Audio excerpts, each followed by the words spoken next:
En 1917, l'aviation et tout ce qui s'y rapporte enflamment l'imagination du monde entier.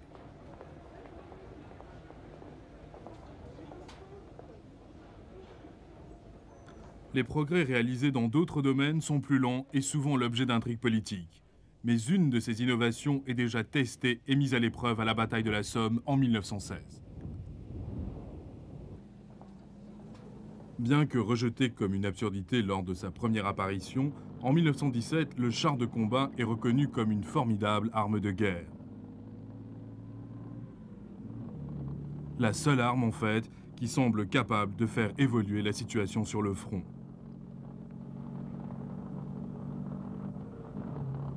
En Grande-Bretagne et en France, différents modèles sont mis au point et testés dans un climat de ferveur et d'impatience. Les doctrines tactiques, longtemps figées, sont enfin confrontées à la dure réalité de la guerre moderne.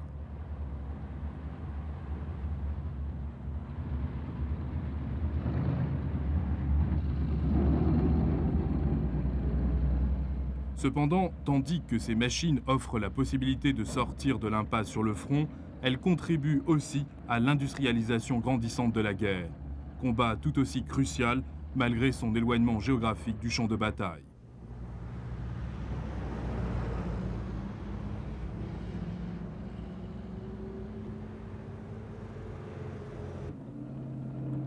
On reconnaît petit à petit que le sort de la guerre sera finalement décidé non pas par les forces des armées, mais par l'exploitation et l'application des ressources de l'industrie à la production des armes de guerre.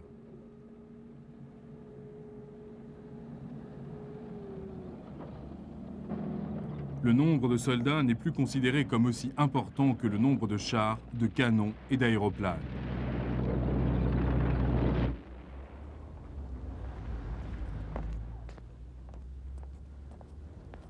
Au cours des premiers mois de l'année 1917, les populations de l'Allemagne et de l'Autriche-Hongrie sont soumises à d'immenses souffrances. De maigres moissons en 1915 et 1916 et le blocus des Alliés contribuent à la misère d'un hiver rigoureux où la faim et la malnutrition des citoyens contrastent lugubrement, comme en d'autres pays, avec la richesse évidente des profiteurs de la guerre.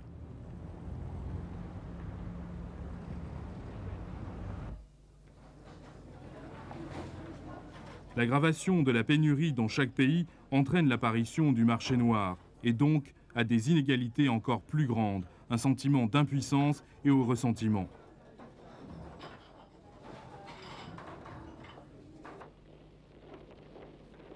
Les industriels aussi retirent des bénéfices énormes de l'insatiable demande d'armes. Et partout, le fardeau tombe infailliblement sur les pauvres et les faibles.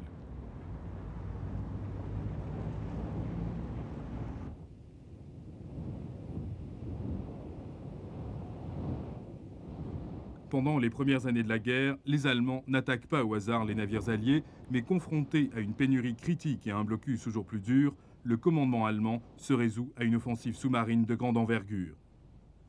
Le désespoir allemand est tel qu'ils ne peuvent s'empêcher d'entraîner indirectement les États-Unis dans la guerre.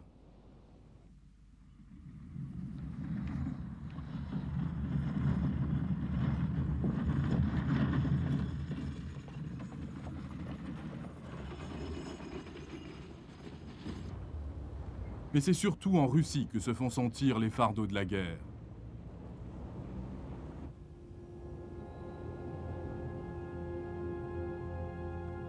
L'industrialisation est arrivée tard en Russie. Ces paysans ne sont libérés de leur servage que depuis 1861. Dès lors, le pays connaît de graves troubles sociaux.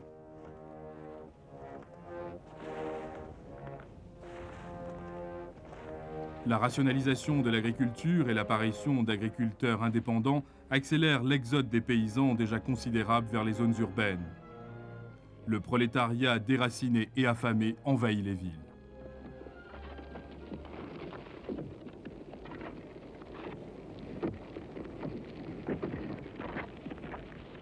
C'est dans ces conditions que les immenses ressources de la Russie produisent des résultats. Au début de la guerre, elle s'industrialise plus rapidement que toute autre puissance. De surcroît, la guerre lui apporte son élan.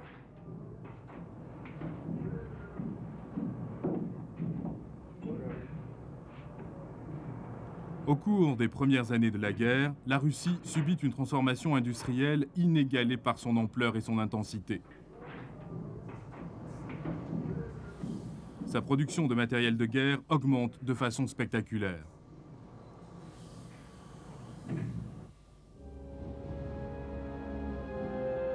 Mais ces résultats sont payés cher. L'inflation monte en flèche. Le réseau de communication commence à se désintégrer. Des stocks de nourriture s'entassent dans les campagnes, tandis que les citadins ont faim.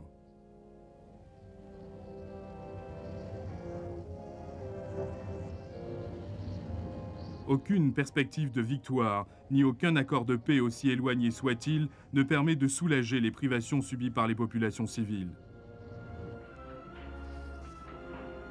En 1917, l'économie russe, chancelante, est au bord de l'abîme. Sa population civile, tout comme son armée, traumatisée, démoralisée, perplexe.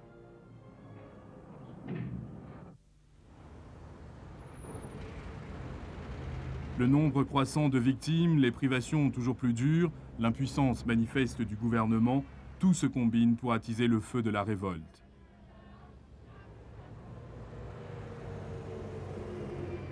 Les grèves et les manifestations balaient Saint-Pétersbourg. Pendant la dernière semaine du mois de février, aux manifestants protestant contre la pénurie de denrées alimentaires viennent se joindre les Cosaques mécontents, postés dans la capitale pour assurer le maintien de l'ordre. Un soviet des travailleurs et des représentants des soldats est mis sur pied.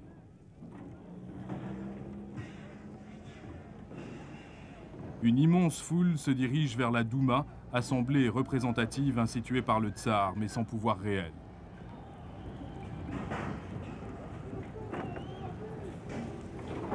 En présence d'une foule aigrie et potentiellement dangereuse, et en l'absence complète d'une quelconque autorité, la Douma réagit en nommant un gouvernement provisoire.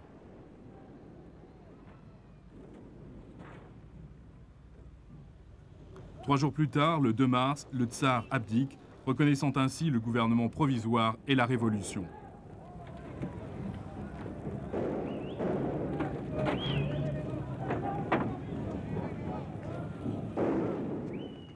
Le 6 avril, les États-Unis déclarent la guerre à l'Allemagne. L'offensive de grande envergure des sous-marins allemands rend leur intervention inévitable.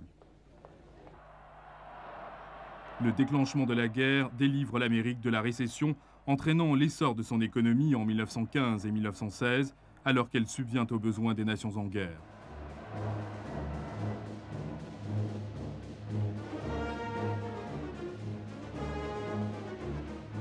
Les premiers succès de l'offensive des sous-marins allemands sont inattendus et mettent brusquement un frein à cette expansion économique, menaçant de plonger l'Amérique dans un marasme encore plus grave.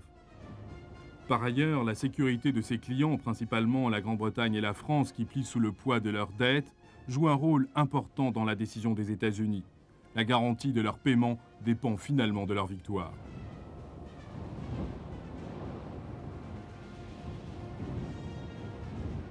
Cependant, l'entrée en guerre des États-Unis n'est pas inspirée simplement par ses âpres calculs économiques. La guerre des sous-marins va à l'encontre des valeurs morales américaines et la révolution russe, par sa promesse de démocratie, permet aux Américains de considérer le conflit comme une guerre entre les peuples libres et les empires autocrates des puissances de l'Europe centrale.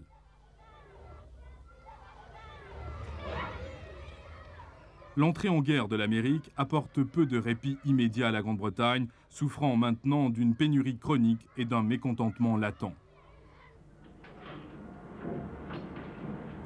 Au cours des 5 premiers mois de l'offensive sous-marine allemande, les pertes en navires sont très importantes. Au cours du seul mois d'avril, un navire sur 4 qui apparaît ne revient jamais. Il semble que la Grande-Bretagne est elle-même menacée par l'ultime catastrophe, un sort qu'elle voulait infliger à l'Allemagne, la famine qui entraîne la défaite.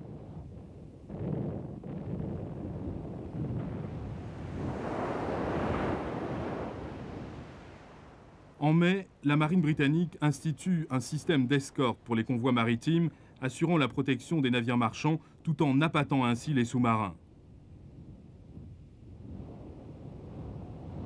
Ce système de convoi brise en fait la force de l'offensive sous-marine allemande. La mise au point d'appareils d'écoute hydrophonique et de grenades sous-marines contribue à faire tourner la chance du côté des Alliés dans la bataille de l'Atlantique, assurant ainsi une autre année de guerre sur terre, sur mer et dans les airs.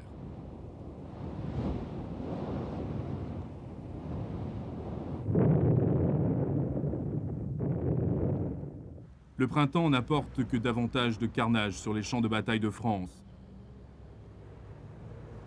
Un nouveau commandant français, le général Nivelle, promet aux Alliés une victoire finale complète en 1917. La grande offensive est lancée le 16 avril dans la région du Chemin des Dames.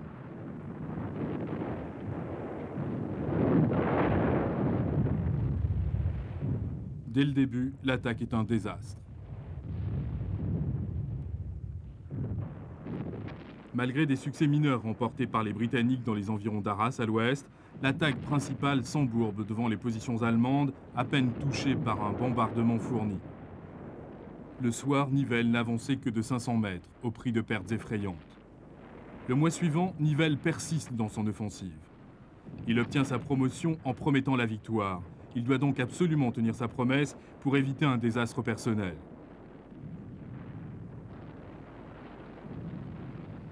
Au total, l'offensive de Nivelle coûte à l'armée française près de 250 000 hommes et démoralise les troupes à tel point que des mutineries en chaîne risquent d'entraîner l'effondrement militaire complet de la France.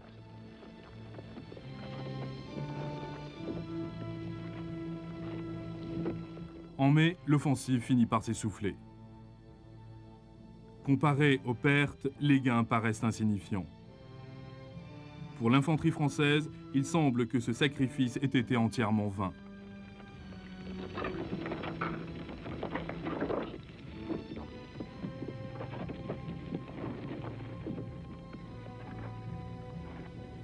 Le 15 mai, Nivelle est limogé.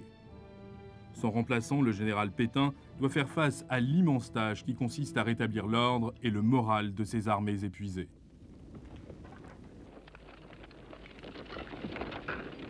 L'échec des Français au Chemin des Dames place la responsabilité de l'attaque sur les Britanniques, leurs forces étant reconstituées et rééquipées depuis le désastre de la Somme.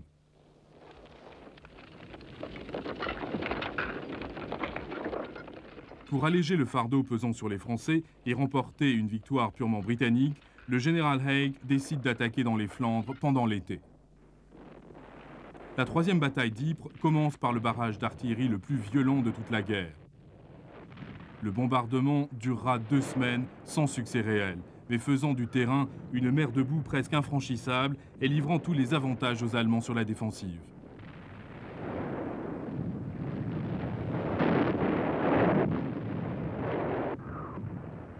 L'attaque initiale se poursuit pendant 5 jours, une avance de 3 km au prix de 32 000 morts.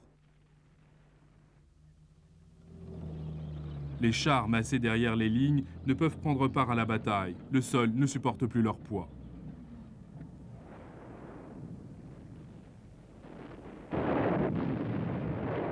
Le 6 août, Haig reprend son offensive et renouvelle ses attaques en septembre et en octobre. En novembre, Haig avance de 9 km, capturant la côte de Passendale et ce qui reste du village qui donnera son nom à la bataille. La prise de Passchendaele coûte la vie à plus de 500 000 hommes, dont un grand nombre périssent noyés.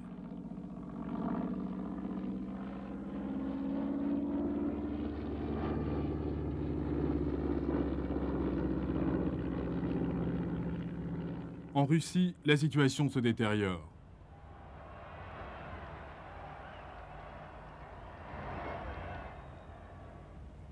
Une lutte intense oppose le gouvernement provisoire, création de la Douma, au soviet improvisé, véritable enfant de la révolution.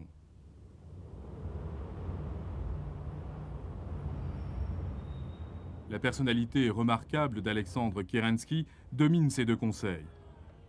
Idéaliste, charismatique, il se résout à consolider la nouvelle démocratie russe. Pour cela, Kerensky croit devoir honorer les engagements de la Russie à l'étranger et, en continuant la guerre, obtenir un accord honorable pour son pays.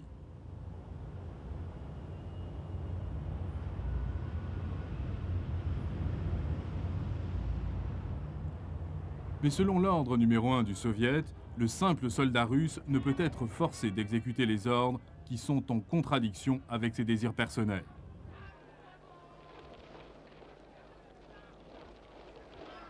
La discipline s'effondre complètement sur le front. Les désertions sont endémiques. Non pas le filet régulier de vagabonds en fuite, mais une marée déferlante qui s'apparente à une démobilisation complète. D'autres forces plus insidieuses menacent Kerensky. Les événements de février prennent les révolutionnaires professionnels russes par surprise, embarras qu'ils tiennent absolument à masquer.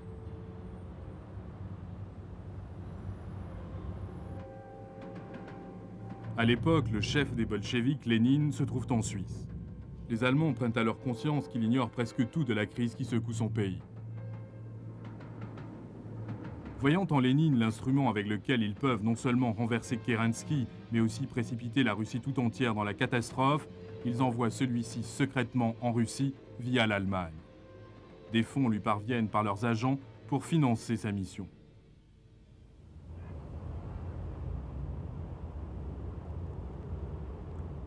La première tentative de Lénine pour renverser Kerensky échoue.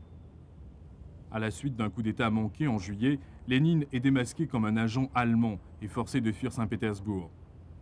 Il se déguise en rasant sa moustache et en endossant les vêtements d'un ouvrier.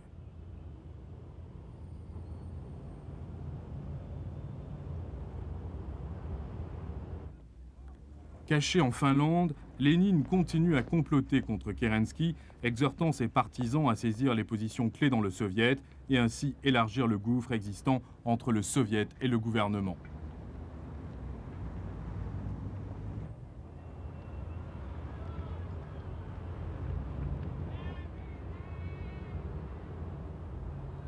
Le conflit opposant le gouvernement à ce qui reste de l'armée, en parallèle à un chaos économique et industriel grandissant, affaiblit davantage Kerensky et renforce la position des bolcheviks, s'armant alors frénétiquement en prévision de l'effondrement total du gouvernement.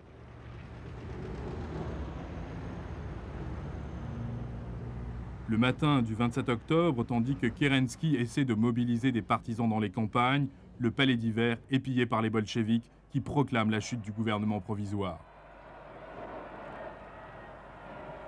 C'est ainsi que la démocratie est finalement écrasée en Russie. La victoire des bolcheviks met fin à la participation de la Russie à la guerre, participation devenue plus symbolique que réelle.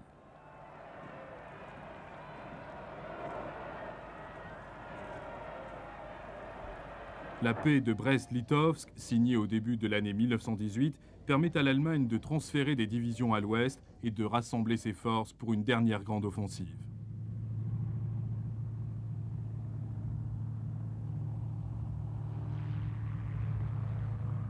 La lutte pour s'assurer la suprématie aérienne repose autant sur la technologie que sur la tactique. Les progrès remarquables des premières années de la guerre acquièrent des raffinements subtils au cours de la dernière année. Une légère amélioration de structure ou de la puissance du moteur, augmentant la vitesse d'un appareil ou donnant un avantage distinct à sa performance, peut lui permettre immédiatement de surpasser la machine d'un adversaire, transformant pratiquement l'aéroplane en une arme mortelle. Le Sopwith Camel assure la supériorité des Britanniques en 1917, mais l'arrivée de l'incomparable Fokker Mark 7 en 1918 rend aux Allemands la suprématie aérienne.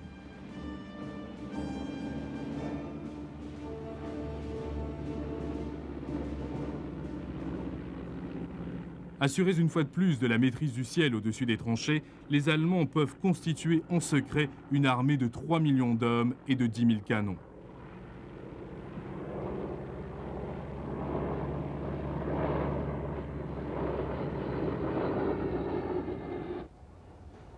Le plan de Ludendorff est de déclencher une offensive fulgurante le long d'un front de 60 km. Le but est d'écraser les armées britanniques sur la Somme, déséquilibrer le front allié et repousser la ligne d'est en ouest. L'offensive débute à l'aube du 21 mars 1918.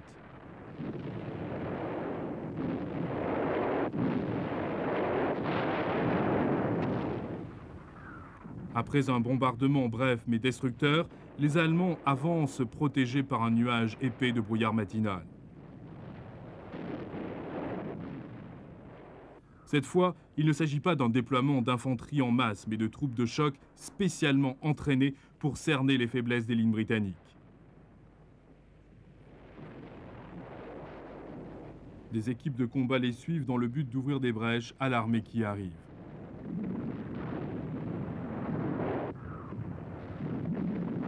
Ces tactiques sont complètement nouvelles, tactiques d'avance éclair et d'encerclement rapide. Elles seraient connues plus tard sous le nom de tactique Blitzkrieg.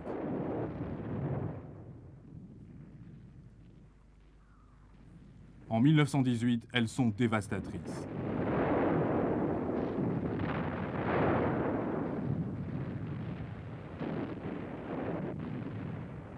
À la tombée de la nuit, les Allemands s'enfoncent dans l'arrière-garde de la zone de bataille britannique et en l'espace de quelques jours poursuivent leur marche en pleine campagne.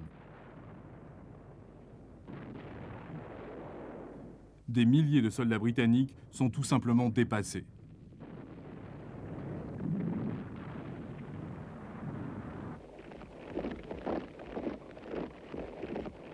Il semble à bien des gens que la guerre est sur le point de se terminer. Les lignes britanniques sur la Somme sont enfoncées et leurs armées menacées de disparition. Les Français se préparent à se replier sur Paris.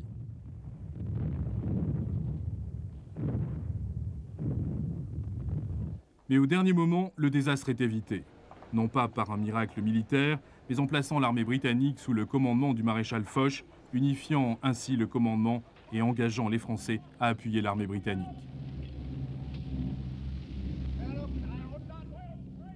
Au début du mois d'avril, l'avance éclair des Allemands commence à s'affaiblir.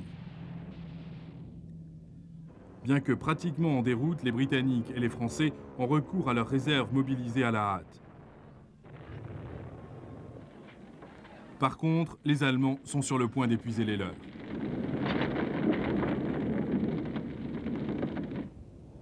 Pendant 4 jours, les Allemands arrêtent leur offensive pour se rééquiper et se réapprovisionner. Les deux camps savent que la guerre entre maintenant dans une phase décisive. Les troupes américaines arrivent enfin en nombre suffisant pour faire pencher la balance. Si seulement les Alliés peuvent braver l'orage allemand, la guerre sera finalement gagnée.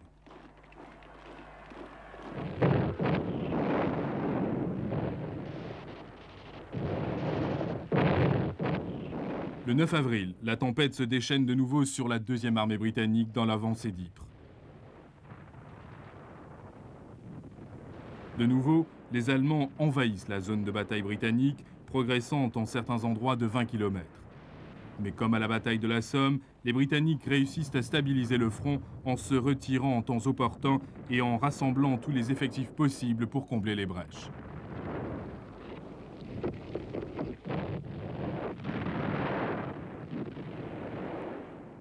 Repoussée au centre et à l'ouest du front, l'attaque se détourne vers les lignes françaises le long du chemin des Dames. Le 3 juin, les Allemands déferlent sur ces lieux. Ils avancent impitoyablement de 60 km vers la Marne. Mais là, les Allemands reçoivent sans embâche leur premier avertissement sur ce qui les attend. La route de Paris est bloquée, non pas par les Français, mais par les Américains.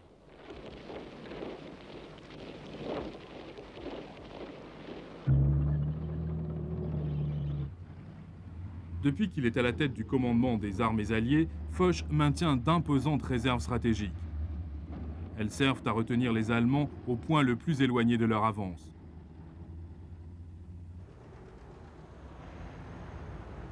Pendant tout le mois de juillet, le front résiste et la menace sur Paris est contenue sur la Marne. En août, les Britanniques, avec les Français qui luttent à leur côté, lancent la contre-attaque à Amiens.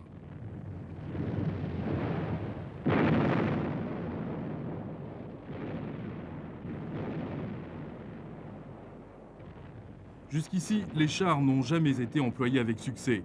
Depuis les batailles de la Somme en 1916, où les chars se sont lamentablement embourbés, leurs immenses avantages ont été gaspillés par une incompétence tactique et une réticence obstinée à les traiter autrement que comme des équipements superflus et coûteux.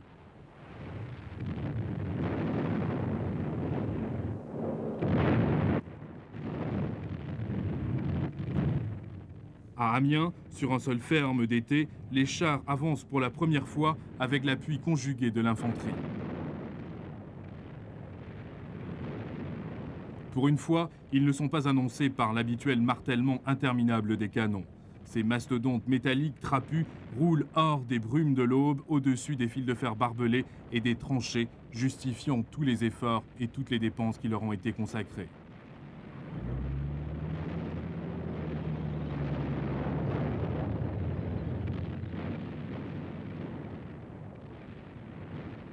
Dans la soirée, les chars sont à 11 km de leur ligne de départ.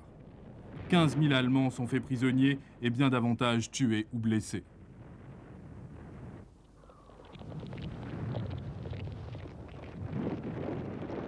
Pourtant, le 8 août 1918 est bien plus qu'une victoire pour le bon sens.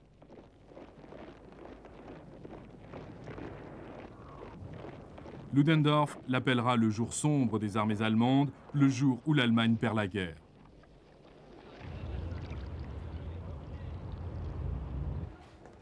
Cependant, si les implications de la défaite d'Amiens sont comprises du haut commandement, elles sont loin d'être claires aux yeux de l'infanterie allemande, dont la patience est mise à rude épreuve. Sur chaque champ de bataille, ils occupent encore un sol étranger, et le front de l'Ouest se trouve plus près de Paris qu'à aucun autre moment depuis 1914.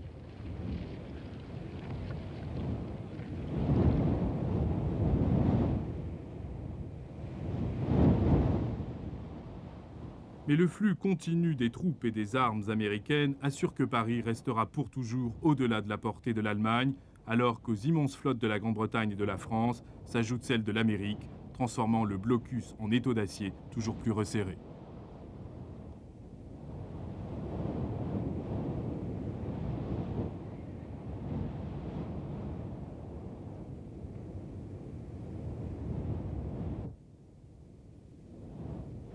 Après 4 ans de blocus et de sacrifices immenses, les puissances de l'Europe centrale sont dangereusement proches de la famine et de l'effondrement.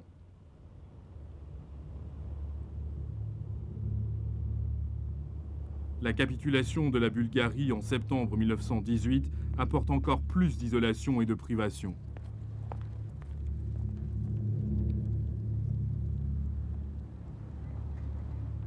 Des bruits courent que la défaite est proche, et la demande d'un armistice le 4 octobre a pour résultat d'attiser le mécontentement de l'opinion publique et de démoraliser encore plus les armées sur le front.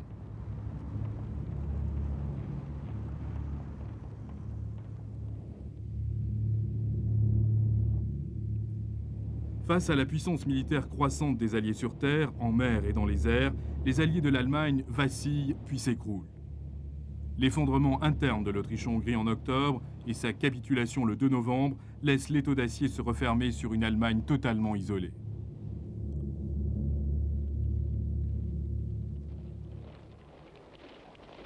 En Allemagne, les négociations s'éternisent avec en toile de fond des intrigues politiques et des troubles civils. Des initiatives symboliques et sans substance sont lancées en faveur de la démocratie parlementaire. Ludendorff est révoqué. Le 3 novembre, une mutinerie navale se répand dans les rues de Kiel. Le lendemain soir, Kiel est entre les mains d'un conseil de marins.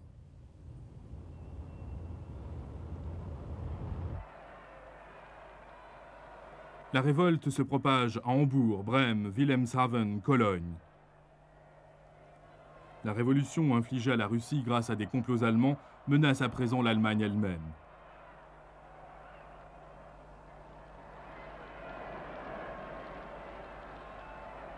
Le 9 novembre, des manifestations et des grèves éclatent à Berlin. Le Reichstag annonce l'abdication du Kaiser et l'établissement d'une république allemande. Le dirigeant social-démocrate Friedrich Ebert est nommé chancelier. L'affolement, la confusion et le spectre d'une révolution sanglante s'emparent de l'Allemagne. Plus rien n'importe maintenant que le rapatriement des soldats. Parmi eux, on trouve toujours des hommes fidèles à la patrie, toujours prêt à la servir lorsqu'elle connaît les plus grands dangers.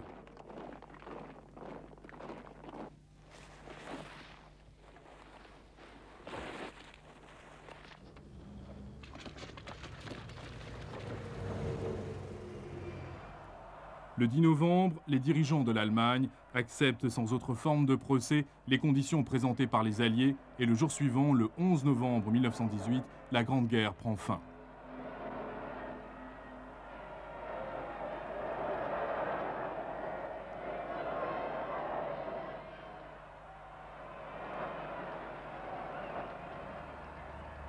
L'Allemagne n'a guère de raison de se réjouir.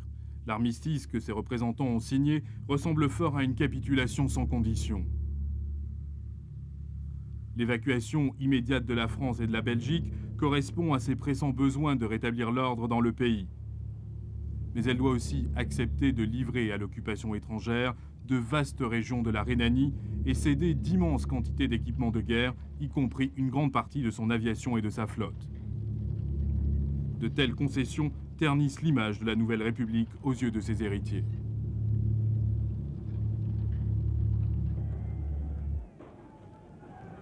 En 1919, l'Allemagne est toujours en proie à la faim, au chaos et à la guerre civile. Pour s'assurer que leurs conditions sont respectées, les puissances alliées maintiennent leur blocus naval durant le printemps et l'été de la même année, transformant les privations en temps de guerre en famine de temps de paix.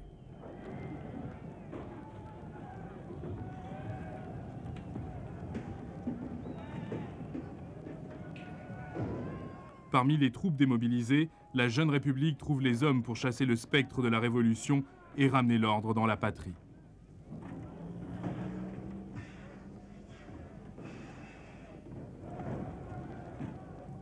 On les nomme le Freikorps, une milice volontaire d'anciens combattants. Leur emblème est un macaron au porte-bonheur, souvenir des années de guerre, appelé la croix gammée.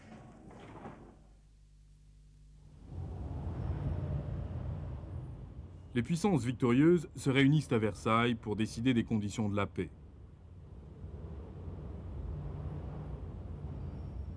Il est universellement convenu qu'une telle guerre ne doit jamais se reproduire et que des mesures doivent être prises pour assurer une paix durable en Europe.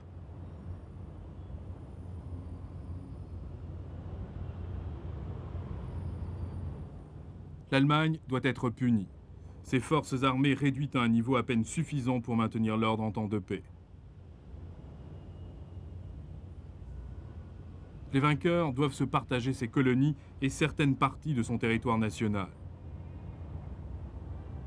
Mais il reste aussi la question des réparations, des dédommagements pour les dégâts matériels causés. Ces questions sont importantes pour les négociateurs de Versailles.